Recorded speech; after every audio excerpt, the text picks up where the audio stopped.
Good evening, my dear students. So the previous class, we have reduced moment of inertia of a rectangular laminae for two cases. That is case 1, axis passing through the center and perpendicular to the plane of the lamina.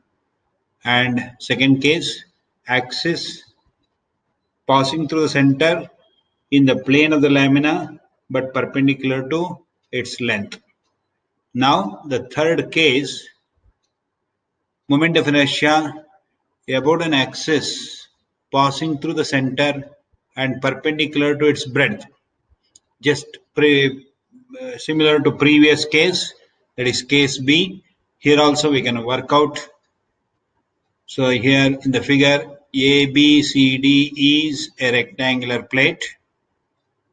XX dash is an axis passing through the center and perpendicular to its breadth. L is the length of the lamina. B is the breadth of the lamina.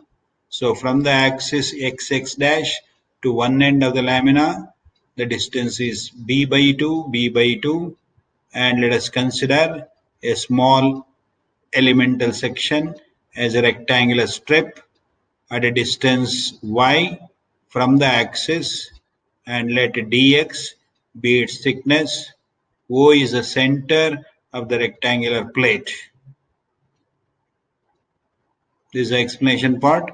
Consider a thin strip of thickness dy of the lamina at a distance y from the given axis, that is x-axis, xx-axis, parallel to the length and perpendicular to the breadth.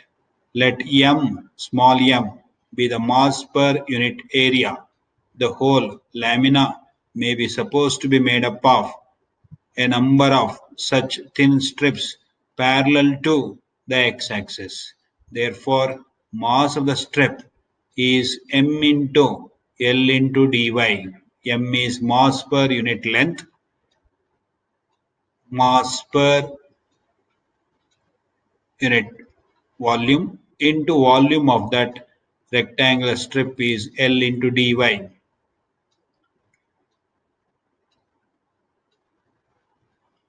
Small m is mass per unit area into area of that rectangular strip is L into dy. So therefore, moment of inertia of the lamina m is equal to m into L into b.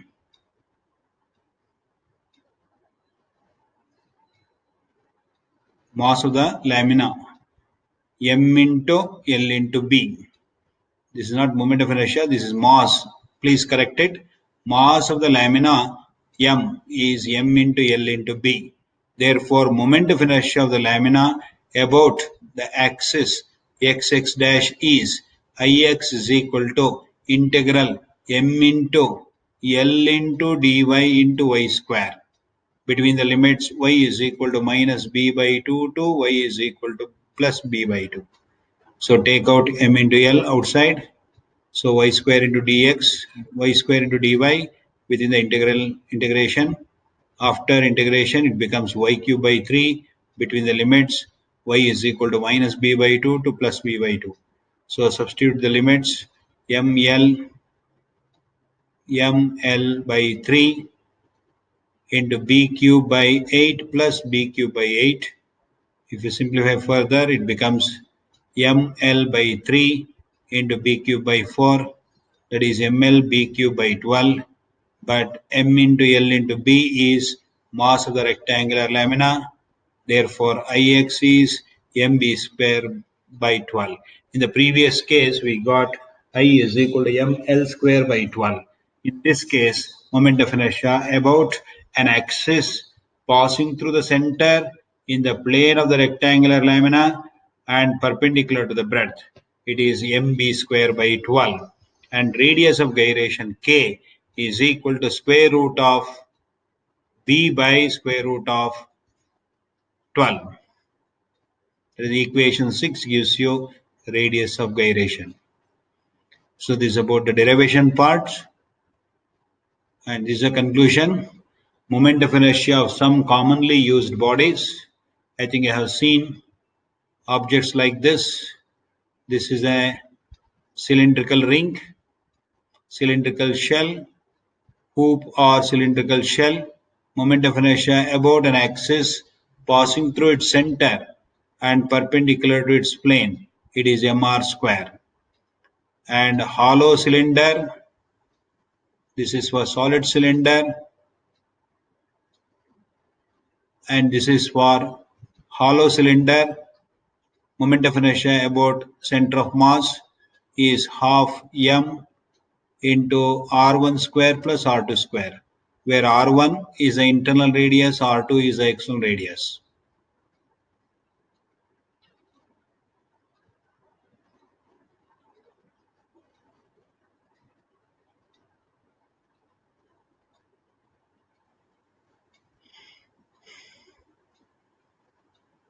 This is cylindrical shell, whereas this is hollow cylinder, and this is next case solid cylinder or disc. It is moment of inertia about the center of mass is half mr square. And this is for rectangular plate. Moment of inertia about center of mass is m by 12 into a square plus b square. A is breadth, b is length. And this is long thin rod with rotation axis through the center. Moment of inertia is ml square by 12. We have deduced in all these cases. And long thin rod with rotation axis through the end. It becomes ml square by 5. And for solid sphere, about the diameter, moment of inertia about center of mass is 2 by 5 mr square. And thin spherical shell, if you think of a spherical shell, it is 2 by 3, 2 by 5 times mr square. This is summary of what we have deduced about moment of inertia of various bodies. Next quantity, angular momentum. So it's an important term in rotational motion, and it is connected with moment of inertia of a rotating system. The instantaneous angular momentum L of the particle relative to the origin O is defined as the product of the particle's instantaneous position vector r, look at the figure, and its instantaneous linear momentum p. So here is a particle, p is a momentum, linear momentum, r is position vector, phi is the angle between the two, and L is the angular momentum, which is a cross product of vector r and vector p. So r is position vector, p is linear momentum. The direction of L is perpendicular to the plane containing vector r and vector p as shown in the figure, and the direction is given by Fleming's left-hand rule.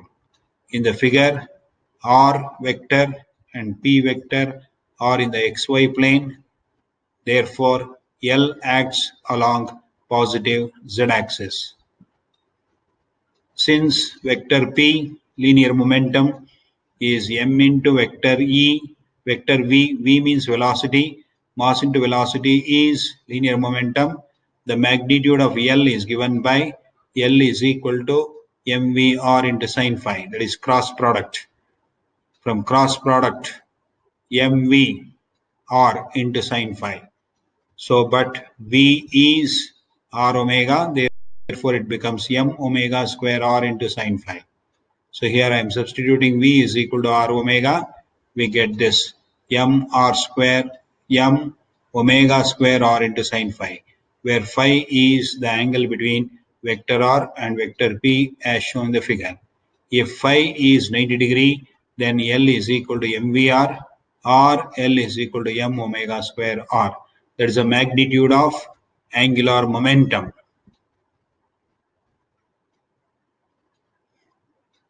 And these are different cases of discussing angular momentum. Case 1, for a particle moving in a straight line that passes through the origin. Phi is 0 or 180 or parallel to P, then angular momentum L is 0. Case 2, for a particle moving in a circle, R, vector R is perpendicular to vector V, that you have to imagine in the figure. For a circle, radius is perpendicular to the velocity of the particle because velocity is along the tangent to the circle, and it is perpendicular to the radius vector R. Therefore, R perpendicular to P, therefore phi is 90 degree, then angular momentum becomes mvr, that is L is equal to m r square omega, because V is r omega.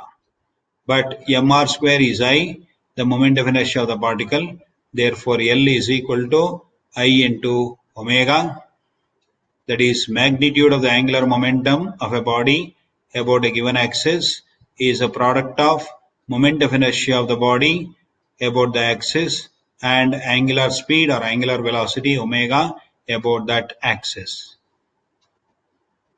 SI unit of angular momentum is kg square meter per second. Conservation of angular momentum. So I know about the law of conservation of angular momentum. It can neither be created nor be destroyed. It is a constant in rotational motion. That is L is equal to I into omega, that is constant. If omega increases, I decreases, and vice versa. So if the moment of inertia increases, angular rotation, angular speed decreases. If moment of inertia decreases, omega increases, such that the product remains constant. That means dl by dt is 0. That means torque is 0. Let us look at some illustrations of conservation of angular momentum. These are some illustrations. You can go through the textbook. Angular momentum is constant in rotational motion. This is what I have written. I omega is constant if summation tau is 0, that is dl by dt is 0, and I angular momentum is constant even if you resolve them into two components. Look at some illustrations here. A skater doing a spin on the ice rotates at a relatively low speed when she stretches her arms. When she folds her arms, she suddenly spins faster. So what happens in this case? When she stretches the hands, moment of inertia increases. Therefore, the angular speed, angular rotation decreases. Omega decreases. When she brings the hands closer to the body and spins, the moment of inertia will be reduced and the speed of rotation increases. That means I omega is constant. In the second case, a diver rotates faster when arms and legs are tucked in, that when outstretched. The push as he leaves the board gives him an initial angular momentum about his center of mass. Look at this figure, that is enough. So when he closes the body, he spins because omega increases.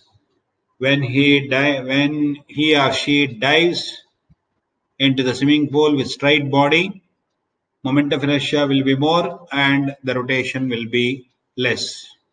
Even you can think of this example. If the person is spinning about this y-axis with the stretched hands, the speed of rotation is less. When he closes the arms close to the axis, he spins faster. So likewise, you think of many other examples here. I omega is constant in all these cases. Even best example is this. You consider the Earth's orbit around the Sun as shown in the figure 9.3. Its path is elliptical with the Sun at one focus of the ellipse. Let us take the axis of rotation as shown. the line through the sun and perpendicular to the plane of the orbit becomes the gravitational force acting on the Earth is radial. It exerts zero torque about this axis. As a result, the angular momentum of the Earth around the Sun remains constant because the gravitational pull will not disturb the angular momentum acting on the Sun along the vertical axis. So this reveals the two important following factors about motion of particles. A. Since the direction of L remains unchanged, the orbit of Earth lies in a plane. To set this, note that L is always perpendicular to the plane defined by R and P. As the direction of L does not change, R and P must remain in the same plane, so that the orbit is confined to the plane. And the second point, since the magnitude of L, angular momentum of Earth about the Sun is constant, the Earth travels faster at the points closer to the Sun.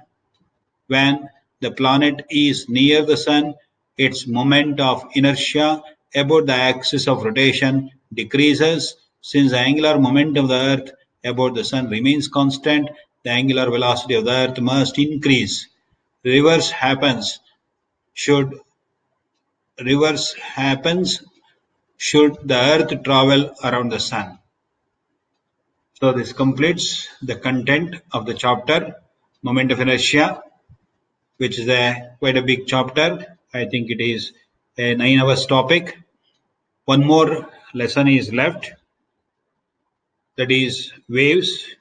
Even waves chapter, I will do it in recorded video sessions with the content in PDF form. So the notes will be sent to your WhatsApp group, and even the lectures will be sent to your WhatsApp group. Numerical problems I will work out in one separate class. Thank you very much. Wish you all best of luck.